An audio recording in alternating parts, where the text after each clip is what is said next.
Hey guys, welcome back to my channel. If you're new here, welcome. If you're not, welcome back.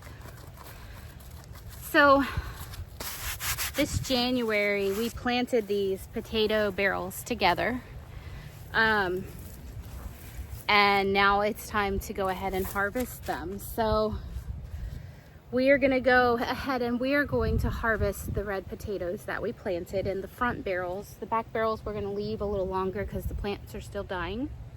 But let's go ahead and see what our potato count is.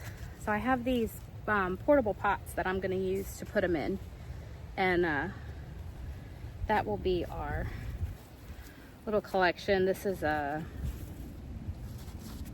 think this is a 1 gallon bag, so we'll see how many potatoes we get into this little container here. So I'm gonna go ahead and point you guys down so that you can watch.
decided that this potato needs to be attached to it.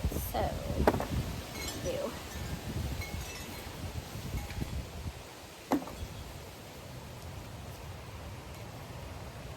Grab some green beans while we're out here.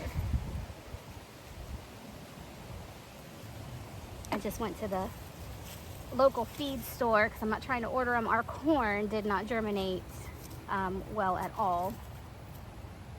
So we are going to redo it. So I went and got new seeds for that. And then I also got some more beans, black-eyed peas, field peas, all of those things, because we're going to do a lot of,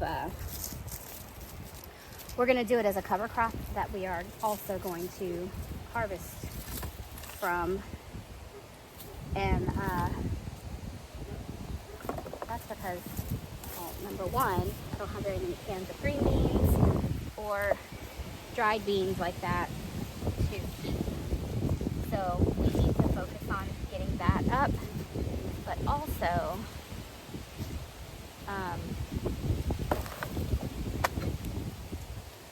it's a really good way of fixing the nitrogen in your soil.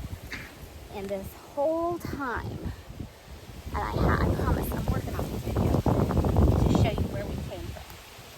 This whole time, we have been growing in soil that we are also, well, I guess, kind of regrowing.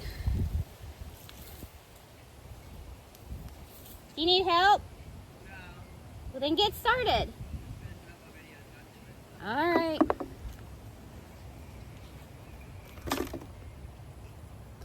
So, you know, we're just building. We're building garden area and we're building soil. So it's a process, but I'm gonna tell you something. It has been really nice just not buying vegetables from the store. I have bought little to no vegetables from the store. We have, in the winter, we were eating lots of salads and greens and kales and stuff like that. And now that it is springtime, we're getting green beans in. We've had some of the rattlesnake beans a couple of times. We ate the sweet peas. So like we transitioned from winter to spring, and during that transition we were able to get the Oregon sweet peas, and we ate off of those. We gave them away. I blanched a bunch of them and put them in the freezer because we just had they just did so well. So we have those, and then now we're getting the rattlesnake beans and the pole beans. And here's thunder. We're not supposed to get rain till later, but it wasn't supposed to get rain, and I was downtown and I got poured on too, so whatever. Where was I? What was I saying? Oh, anyway, fresh carrots from the garden. I did a pot roast the other day, and everything in the pot roast, except for the mushrooms, we grew. And I'm looking into that as well, how to get into mushrooms. There's actually someone local to me that grows mushrooms. So I have their information. I just have to get with them on, maybe get them to come out and show me. I don't know. I know nothing about growing mushrooms. I just know that I like to eat them. I love mushrooms. Mushrooms, a lot of my, the only one that doesn't like mushrooms is Jonah. Having them totally be absolutely unusable. So we still got a good little bit. The rest of these I'm going to leave them. They're not quite ready to go yet. They're a different variety. This was the last of the red potatoes. The rest of them are a later variety, so we're going to leave them. And let's go see how many potatoes we got. Okay, so if it looks like I am in a house that's under construction, it's because I'm in a house that's under construction. It is so humid out there. Oh my gosh, my face is like so just red, and I gotta lose weight. But anyway, we're in the house, and the reason that we're in the house is because it stays significantly cooler in here than where we are currently staying. So the onions cured really nicely in here. It's closed up, nothing can get in here to eat them, and so we're gonna lay them out to dry. They do have to cure before we wash them, just lets the skin get hard, so that it doesn't peel off when you're rinsing them. But and it makes them store longer long term. So that's what we're gonna do. Luckily, the fireplace people left the packaging for the firebox, so that's what I'm gonna put them in to keep them off of the floor and kind of keep them contained. It's got walls all around it, so that's what I'm gonna do with that. And that might actually be, I don't know, we'll see if it's, I mean, it's trash, but we're gonna use it for curing potatoes. All right, so I'm gonna angle you down, and what I'm gonna do first is I'm gonna dump the intentionally planted barrels so that we can see what our yield was from that, and then I will add the willy-nilly amount of potatoes to it as well. Yes, I'm gonna count the little ones. Like I said, you pay $5 for that little tiny bag of the fingerling potatoes, and they're perfect in like a quick pot roast. If you don't have to cut them up, you can just wash them and toss them in. So we've already eaten some of these, and let me tell you, they were so creamy. The texture was just so creamy and smooth, and just not a store-bought potato. It's just not. It's just different. I can't even explain it to you until you try your own grown food and you compare them. Man, it's so worth it. Like, it's work. It's hard work. You see me, my face is red. I'm sweating. I'm dirty. I have to get ready to go to church tonight, but this is just well worth it. So I'm gonna turn it around and we're gonna dump them out. So just hold tight with me.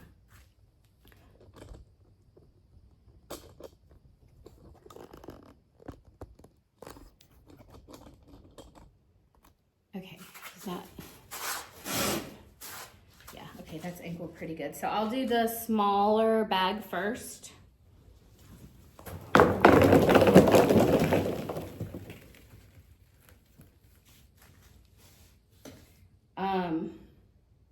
Let me just slide down here. What I can do is I'll separate the little ones and put the big ones over here. So there's 2, 3, 4, 5, 6, 7, 8, 9, 10, 11, 12, 13, 14, 15, 16, 17.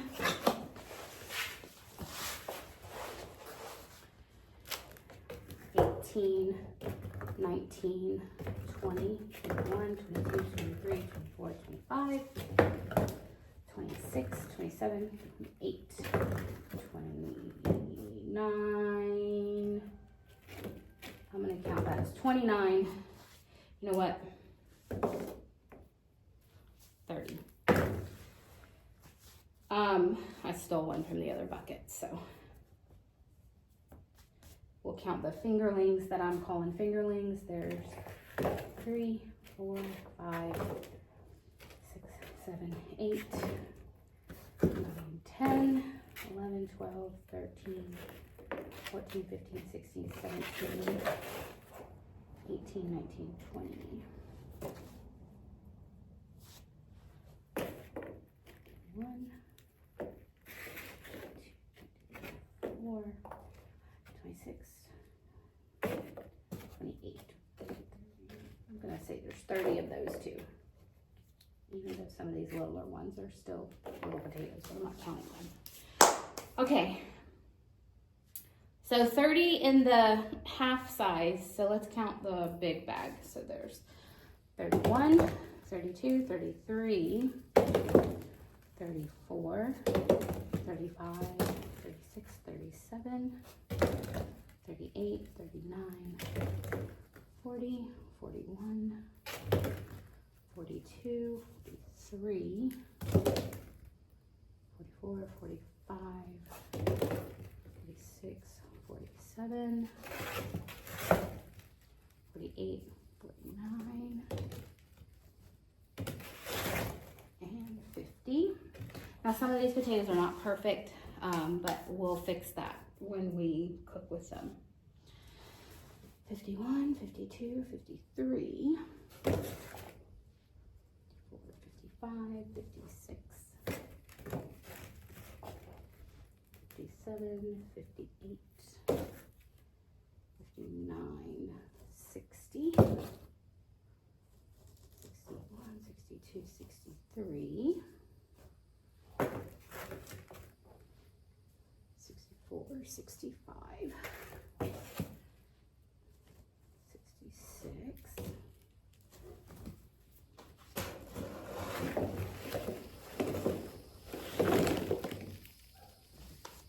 67, 68, 69, 70, 71, 72, 73, 75, 76, 77, 78, 80. I'm gonna call that 80. All right, so 1, 2, 3, 4, 5, 6, 7, 8, 9, 40. 1, 2, 3, 4, 5, 6, 7, 8, 9, 50. 1, 2, 3, 4, 5, 6, 7, 8. So 58 little bitty potatoes, fingerling potatoes is what I'm calling them. You can roast them whole. And 80 large potatoes.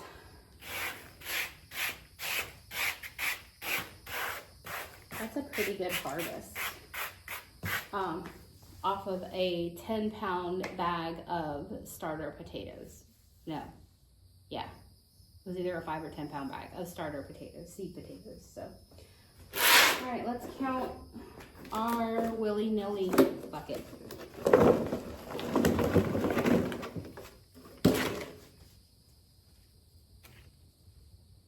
Oops. 1, 2, 3, 4, 5, 6, 7, 8, 9. There's 90. 2,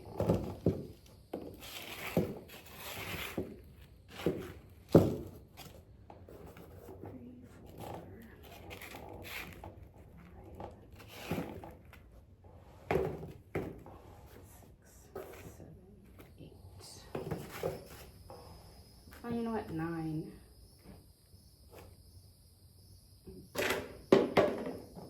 So I'm gonna say there's 100 big ones, and then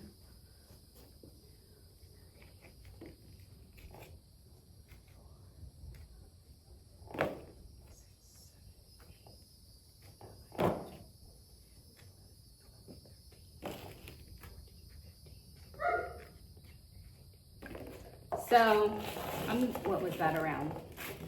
Was that 50? So we've got 60 little fingerlings and 100 big potatoes. It's not bad. And that is not a bad potato yield. So this I'm happy with.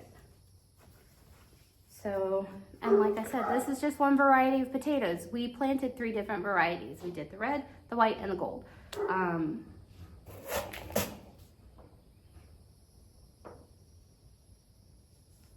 Zeke knows I'm in here and he's trying to get in. So I will end this video here. Thanks for hanging out with me. Thanks for planting potatoes and harvesting potatoes with me. And yeah, I'll see you on the next video. Have a good rest of your week, guys. Bye.